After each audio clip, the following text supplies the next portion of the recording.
Hello, this is going to be the very last Pathworking with Archangels in the series. So in this episode, I want to backtrack and cover some general concepts about the Tree of Life itself, and then finalize it by suggesting how you can go forward in your personal pathworking. So let's go back to our Tree of Life image with all the archangels on it.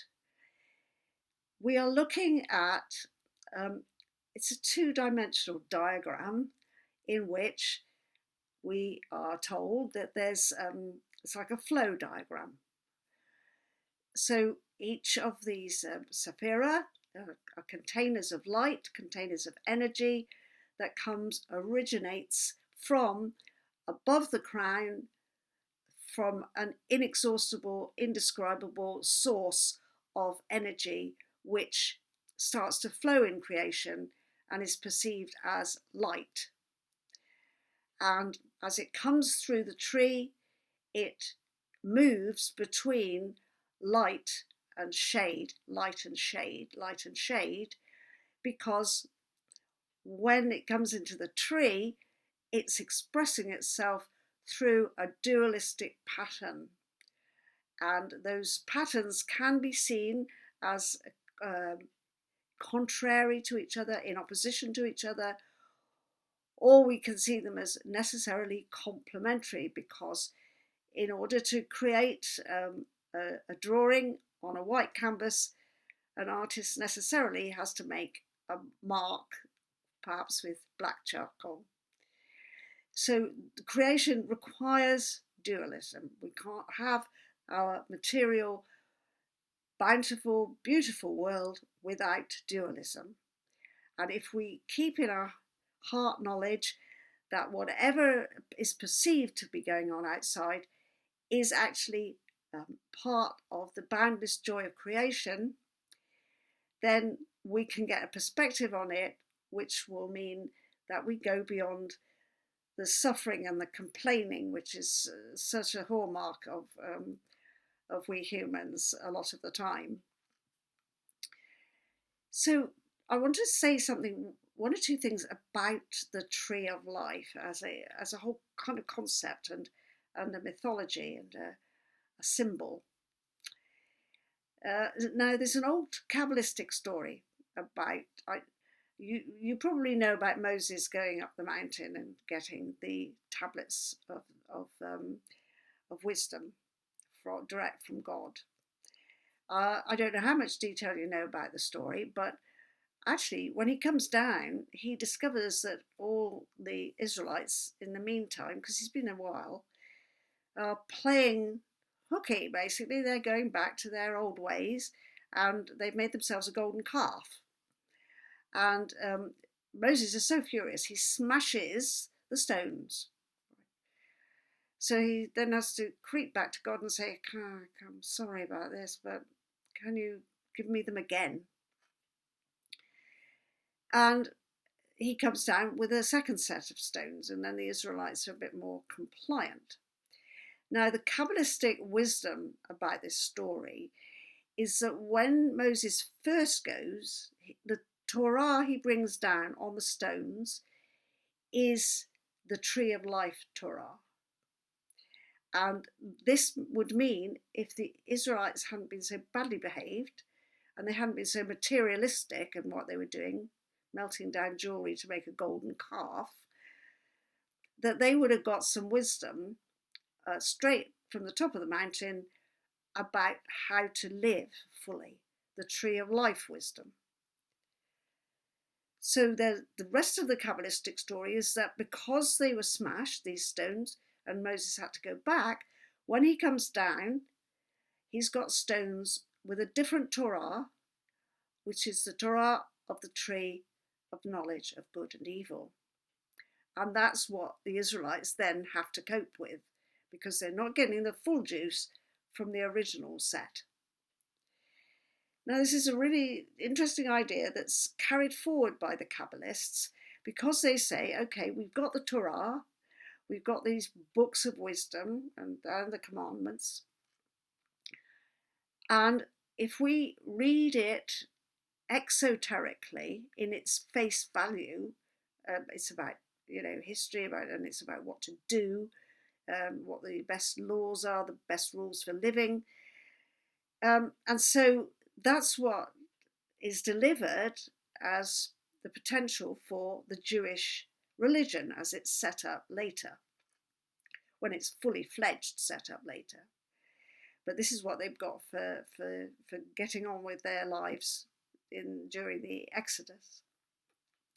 So the Kabbalist says, yes, read it on the surface and you get the exoteric knowledge and wisdom and history. Read it under the surface and then you get the tree of life wisdom. You get the mystical wisdom, but it's all there in the Torah. And one thing people have said about Jesus' approach to the Torah, which has puzzled people who see him as a great mystic, is that he says the not a jot or word of the Torah will fade away from our knowledge until the end of time.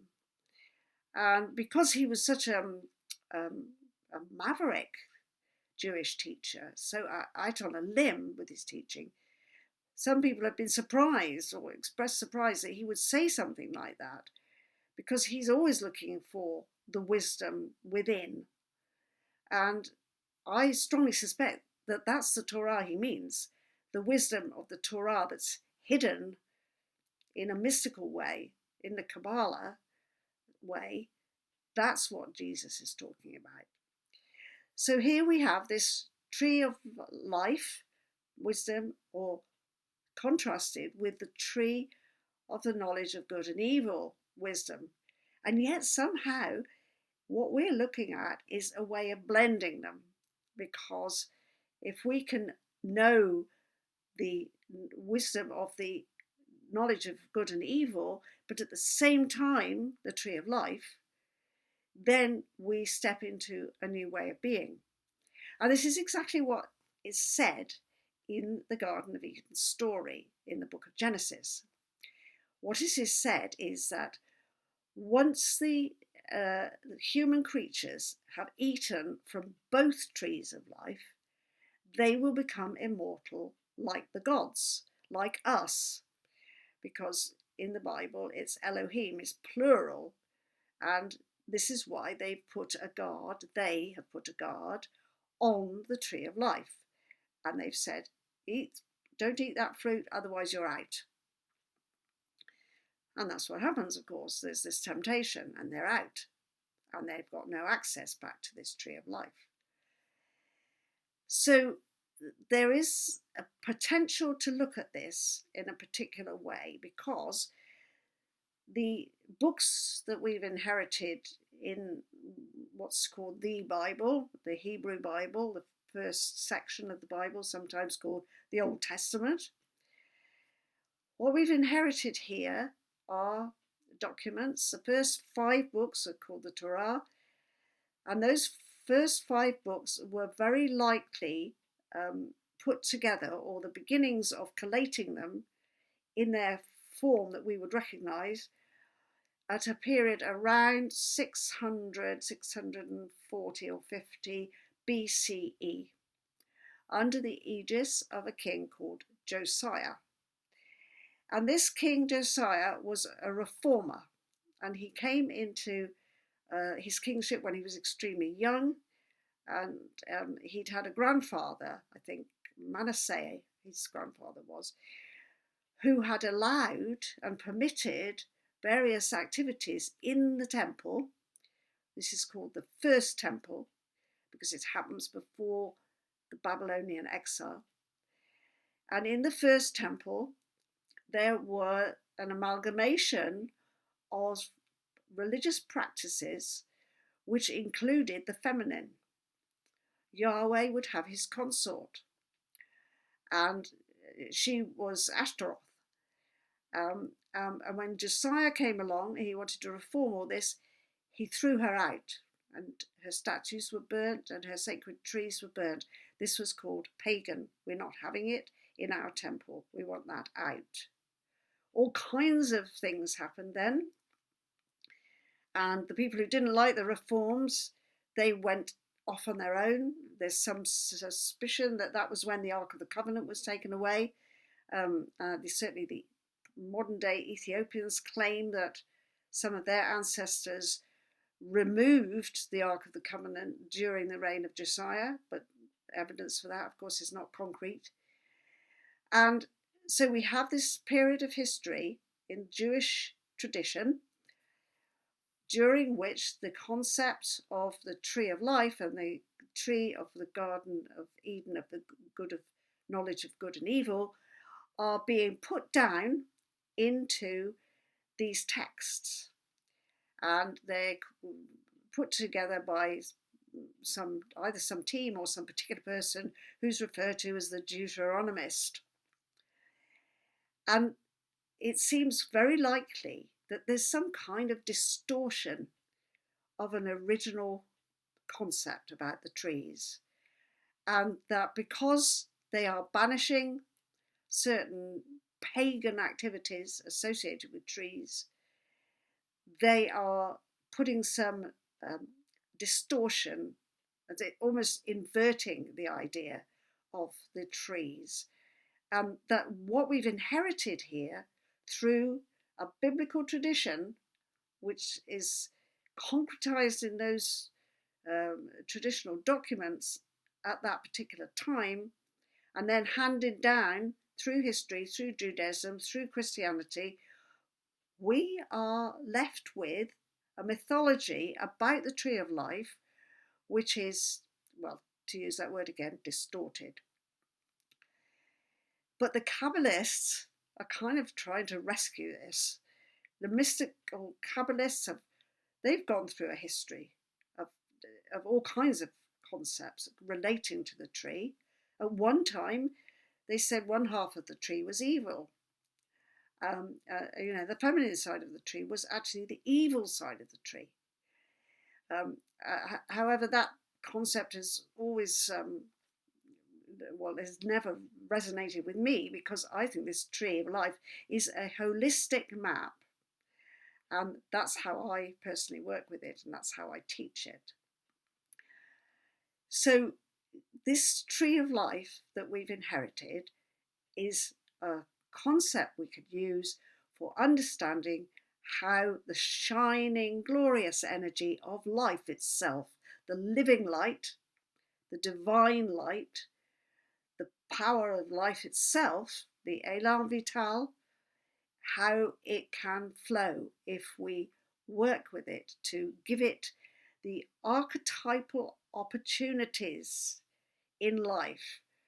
And the archetypal opportunities are demonstrated or presented to us or personified as archangels.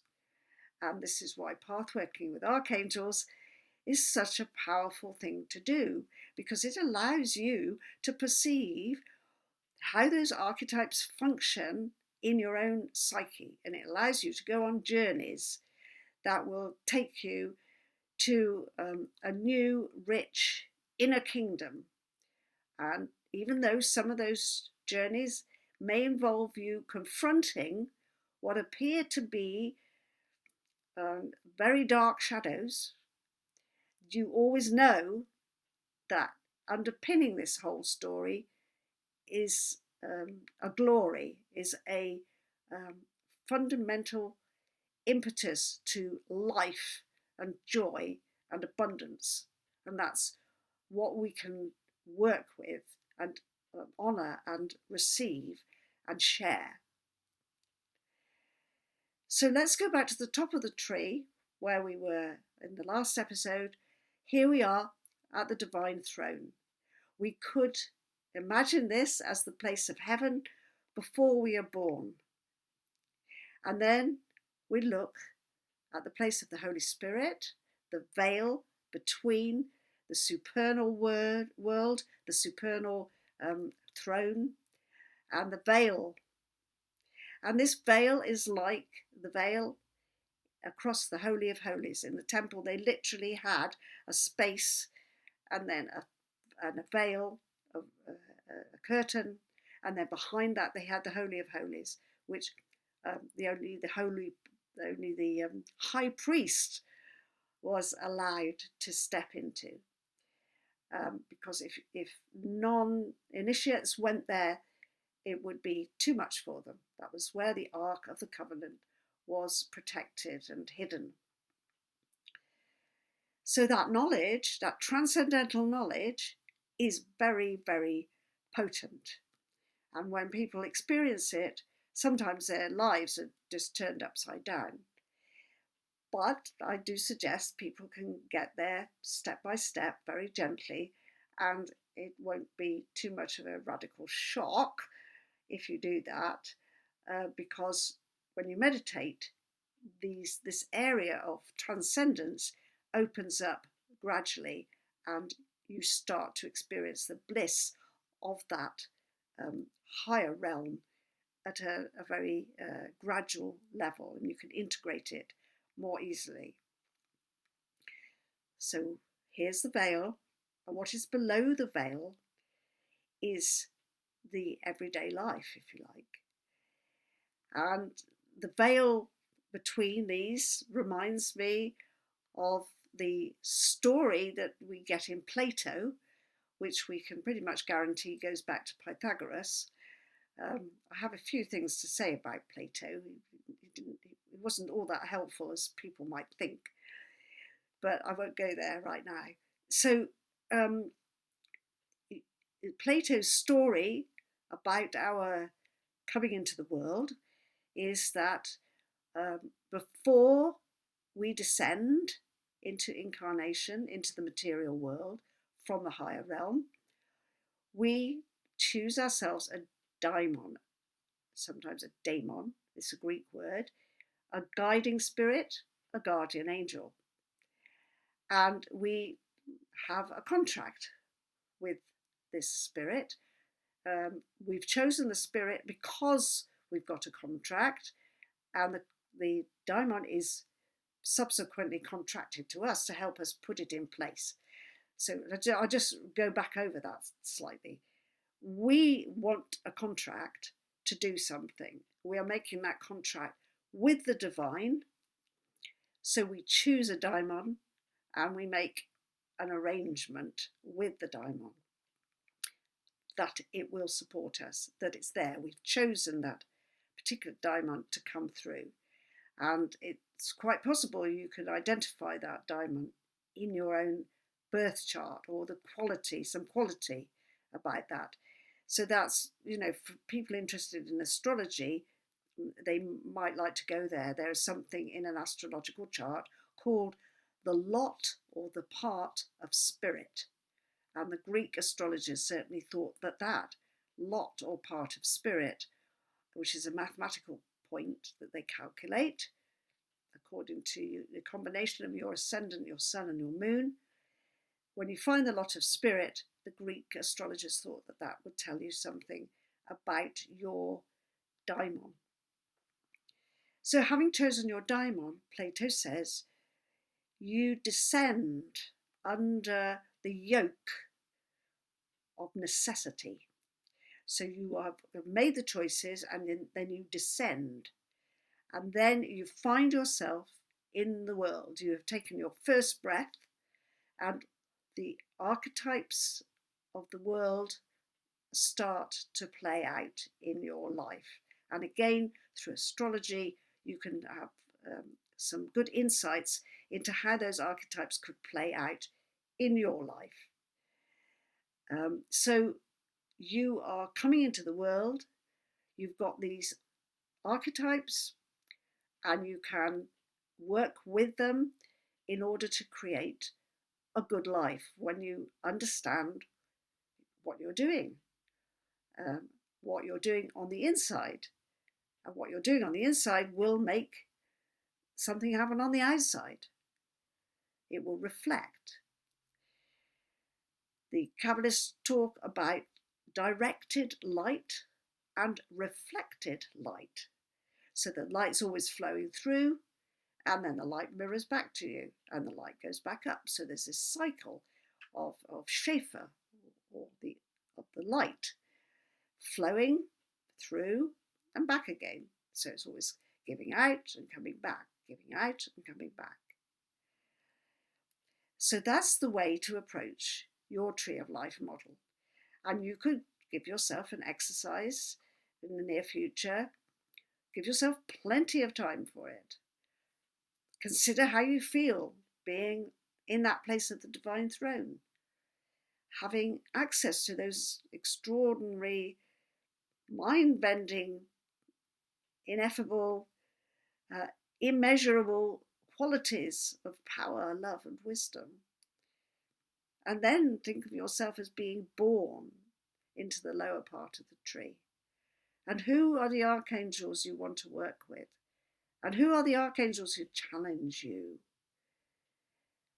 And how are you going to bring the energy from the top, from the crown, into your world so that you create your kingdom? You become the potential human being with a knowledge and understanding of the life energy, while at the same time working in the dualistic world as a human being who can grow from a tiny baby to evolving into a mature adult, and eventually, after how many years we don't know, the physical body you've got will disintegrate, deteriorate, and you'll begin to think, I might need a new body for this work. And I have to say, I'm really very convinced that the life expectancy of people who work in this way will be greatly enhanced. I can't prove it, I don't have scientific data, but I think that we notice that people who exude this kind of vitality because they're really connected to it do tend to live longer lives. So I think that's covered everything. Well, it hasn't covered everything, it never does, but it's covered as much as is appropriate and as what I was hoping to get through on this Pathworking with Archangels course. So don't forget, the videos, the videos are going to be there for you. You can go back to them. The audios that are associated with the Working with Archangels book are available to anybody. If you purchase the book, just then send a message over and we'll give you free access to those.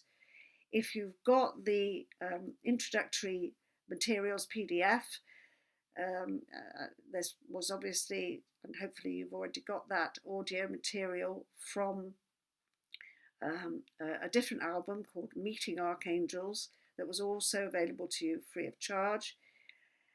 And maybe finally, in this last closing moment, I would like to draw your attention to the Schaefer method, because the Schaefer method takes you into the depths of your own kingdom, your own inner connection with the divine source, and shows you how to playfully and beautifully work with the sacred characters that can enhance your experience of being in the world.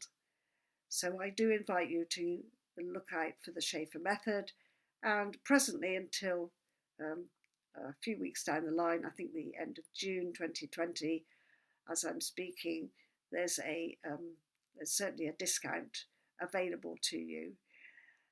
So I would look forward very much to interacting with you at in another way. And also, although I'm closing Pathways with Archangels, and if you may have been following Bridge of Stars that I've been doing on Parallel, though both of those series are finishing, but I've got some very interesting new ideas coming up shortly. So do keep an eye on my YouTube channel. So goodbye, until we meet again. and stay joyful.